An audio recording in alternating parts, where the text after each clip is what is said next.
Resolução de questões de matemática, Instituto Federal de Pernambuco, 2013, modalidade integrada.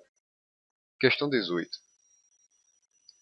Um navio com guarnição de 50 homens necessita de 30 mil litros de água para efetuar uma viagem de 18 dias.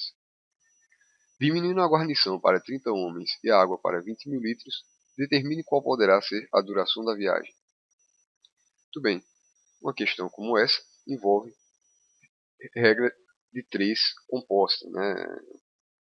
Você vai aplicar os conceitos envolvendo regra de 3 composta. De que maneira?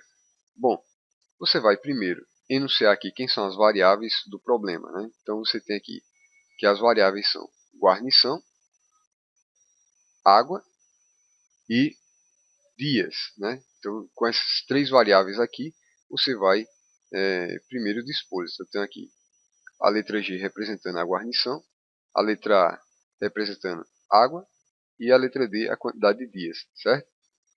Bom, agora eu vou colocar abaixo de cada uma dessas letras, né, a respectiva quantidade que lhe for devida, ok? Nessa primeira linha aqui eu vou colocar esses primeiros dados iniciais, né, que é os dados que não sofreram alteração, e abaixo eu vou colocar aqui os dados após a diminuição, certo? Desses valores. Então eu vou ter aqui que a guarnição inicial era de 50 homens, correto? Conforme enunciado, portanto vou colocar o 50 abaixo da letra G. Ele tinha 30 mil litros de água, portanto vou colocar 30 mil abaixo de A. E ele tem 18 dias com esses mantimentos e essa quantidade de pessoas para completar essa viagem. Portanto, 18 vai ficar abaixo de D. Agora eu vou novamente colocar os respectivos valores abaixo das respectivas letras, né? Só que ele diz que, num segundo momento, houve uma diminuição da guarnição para 30 homens, né? Era de 50, baixou para 30. Então eu vou colocar esse 30 aqui abaixo de 50, que está abaixo da letra G, correto?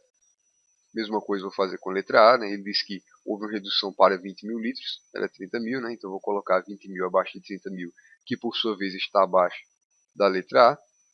E ele quer saber qual poderá ser a duração, né, da viagem, né? Então, como você não sabe a duração, você vai representar por uma variável que eu vou chamar aqui de x, certo? O primeiro passo para resolver uma regra de 3 composta é adotar como referência o valor que contém a variável, certo? A letra aqui que contém a variável. Como a grandeza aqui que contém a variável é a grandeza dias, então vou adotar isso aqui como valor de referência.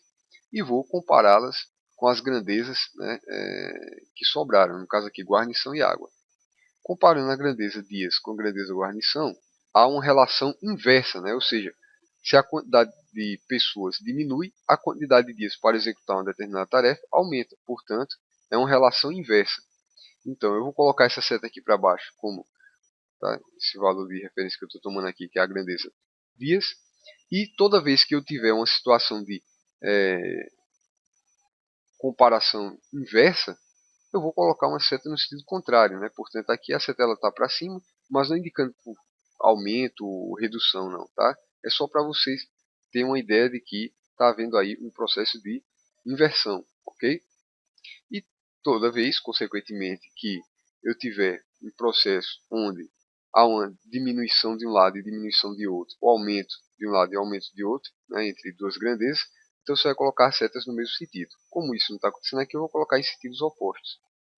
Analisando agora a grandeza dias com a grandeza água, né, você percebe que se eu tenho uma viagem onde eu necessito de 30 mil litros e diminuo a quantidade de água, obviamente, a quantidade de dias que você vai durar com essa água, ela vai ser diminuída, né? Ela não vai ser aumentada, ela vai ser diminuída. Então, como a quantidade de dias é reduzida e a quantidade de água também é reduzida, né, significa que elas são proporcionais entre si, né, e não são inversamente proporcionais, são proporcionais. Então, vou colocar a seta aqui no mesmo sentido. Bom, você vai entender agora o porquê que eu estou adotando esse procedimento de setas aqui, né? Que influência que elas vão ter no meu cálculo. Simples. Toda vez que eu estabelecer uma igualdade aqui nas minhas grandezas, onde tiver uma seta no sentido oposto ao da grandeza de referência, certo? Eu vou inverter a ordem, certo? Então aqui onde tem 50 sobre 30, eu vou colocar 30 sobre 50, ok? Para montar o meu cálculo. Então, estabelecendo aqui, no primeiro membro da igualdade, esse valor de 18 sobre x, tá? Você vai estabelecer aí uma razão entre 18 e x. Vou fazer aqui uma equivalência, correto? Eu coloco sempre o valor de referência aqui no primeiro membro, né? Pode colocar no segundo? Pode, não há problema nenhum.